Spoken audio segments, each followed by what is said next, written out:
शब्द के भेद। तो उत्पत्ति के आधार पर शब्द के 4 भेद हैं, तत्सम, तद्भव, देशज, विदेशी। समझे?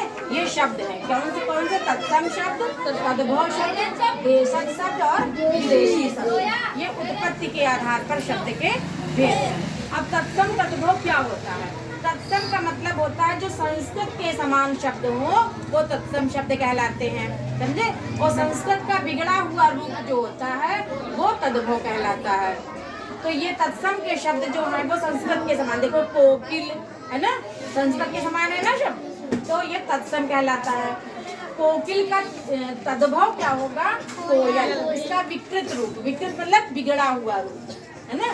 कोकिल का विकृत रूप क्या होगा? कोयल। ऐसे घोटक, घोटक संस्कृत शब्द है और हिंदी में इसको क्या कहते हैं? घोड़ा। घोड़ा। भ्रमर, भ्रमर तत्सम शब्द है और भंवरा तद्भव है। ठीक। लौह, लौह कौन सा शब्द है? तत्सम है और लौह का क्या हो जाएगा तद्भव? लोहा। भगिनी, भगिनी तत्सम है शब्द और भगिनी का तद्भव क्या होगा? बहन। ऐसे ही कुक्कुर, कुक्कुर का तत्सम जो है वो कुक्कुर होगा, कुक्कुर का तद्भव क्या होगा? कुत्ता। मक्षिका, मक्षिका शब्द तत्सम है, क्या है? मक्षिका तत्सम है, इसका तद्भव होगा माखी। तत्सम शब्द आम्र, आम्र, आम्र या आम्रम कह सकते हैं, है ना। ये तत्सम शब्द कहलाएगा, तद्भव क्या बनेगा? वैसे ही दुग्ध, दुग्ध तत्सम शब्द है, तद्भव क्या बनेगा? दूध। वैसे ही आग, आग जो है वो तद्भव होगा, है ना। अग्नि तत्सम बनेगा, अग्नि जो है वो तत्सम है ना। आग जो है तद्भव बनेगा। ठीक। इसी प्रकार से बहुत सारे तत्सम शब्द होते हैं, जैसे ग्रह, ग्रह जो है तत्सम है और घर तद्भव है। पुष्ट, पुष्ट तत्सम है, ऊंट तद्भव है। सायं, सायं मतलब तत्सम है और शाम जो है वो तद्भव है।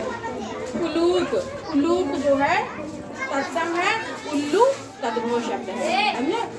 ऐसे ही शब्द होते हैं, कुछ होते हैं देशज शब्द, कुछ होते हैं विदेशज, विदेशी शब्द। समझे? जो अपने देश के शब्द होते हैं वो देशज शब्द कहलाते हैं, है ना। और जो बाहर से आए हुए शब्द, जैसे चाइना से कुछ शब्द बोले जाते हैं, अंग्रेजों के शब्द कुछ बोले जाते हैं अंग्रेजी, ये सब विदेशी शब्द कहलाते हैं। ठीक। तो तत्सम जो हमारे देशज शब्द हैं वो जैसे डिबिया, लुटिया, लोटा, घोंसला, मिर्च, लकड़ी, लंगोटा, ऐसे शब्द देशज शब्द कहलाते हैं, जो अपने देश के शब्द हैं, है ना। जो अपने ही देश में उत्पन्न हुए शब्द हैं वो देशज शब्द कहलाते हैं। अब विदेशी शब्द जो विदेशों से हैं, जैसे स्कूल, है ना। स्कूल शब्द अपने यहाँ तो नहीं, अपने यहाँ क्या होता था? पहले विद्यालय, गुरुकुल, है ना, पहले होता था। तो ये स्कूल शब्द विदेशों से आया है, अंग्रेजों की देन है। समझे? ये डॉक्टर, है ना।